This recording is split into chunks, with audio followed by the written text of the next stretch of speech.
Hi hello friends, ನಮಸ್ತೆ.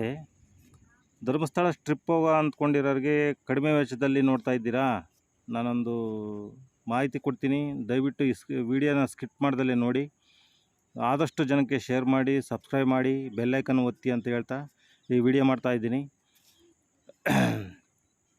ಧರ್ಮಸ್ಥಳದಿಂದ ಪಾವಗಡಕ್ಕೆ, ಪಾವಗಡದಿಂದ ಧರ್ಮಸ್ಥಳಕ್ಕೆ ನೀವು ಹೋಗಬೇಕು ಅಂದ್ಕೊಂಡ್ರೆ 420 ರೂಪಾಯಿನಲ್ಲೇ ಒಂಟಿಗೆ ಒಂದು ಕಡೆ ಚಾರ್ಜಸ್ ಆಗುತ್ತೆ. ಆ ಕಡೆಯಿಂದ ಬರೋದಕ್ಕೂ 420 ರೂಪಾಯಿ ಆಗುತ್ತೆ. ಕಡಿಮೆ ವೆಚ್ಚದಲ್ಲೇ ಹೋಗಿ ಬರ್ಬೋದು. ಹೆಚ್ಚಿನ ಮಾಹಿತಿಗಾಗಿ ಕಾರ್ಯ ನಿರ್ವಹಣಾಧಿಕಾರಿಗಳನ್ನು ಮಾತಾಡ್ಸೋಣ. KSRTC ಸರ್, ನಮಸ್ತೆ. ಪಾವಗಡದಿಂದ ಧರ್ಮಸ್ಥಳಕ್ಕೆ ಎಷ್ಟು ಗಂಟೆಗೆ ಬಸ್ ಇದೆ? ಸಂಜೆ ಒಂದು 5:30ಯಿಂದ 5:45ಗೆ.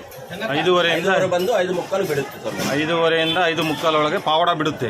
ಬಿಡುತ್ತೆ.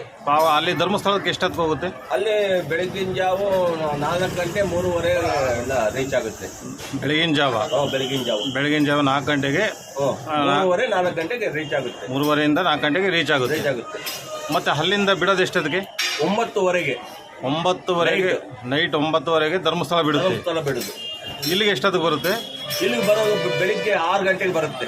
ಬೆಳಿಗ್ಗೆ 6 ಗಂಟೆ, ಬೆಳಗಿನ ಜಾವ 6 ಗಂಟೆಗೆ. ಓಕೆ. ಸೊ ಇಲ್ಲಿದ್ದ ಪಾವಗಡದಿಂದ ಧರ್ಮಸ್ಥಳಕ್ಕೆ ಚಾರ್ಜಸ್ ಎಷ್ಟಿದೆ? ಒಬ್ಬರಿಗೆ 420 ರೂಪಾಯಿ ಆಗುತ್ತೆ. 420 ರೂಪಾಯಿ. ಹೌದು. Okay, thank you sir. Okay.